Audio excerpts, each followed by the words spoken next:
তুই ওরে মারলি কেন? তাতে কি হয়েছে? কি হয়েছে মানে? ও আমার লোক। তুই কোন জায়গার লাশ সাহেব?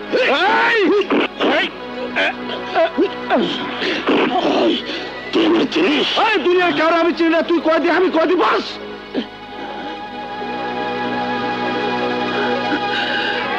তোর নাম কি? আহমেদ শরীফ। কয় বছরে সাজা হয়েছে? 14 বছর। কি কেস? মার্ডার। কারে মার্ডার করছস? মার্ডার করি নাই। মার্ডার করস নাই? এদিকে আয়।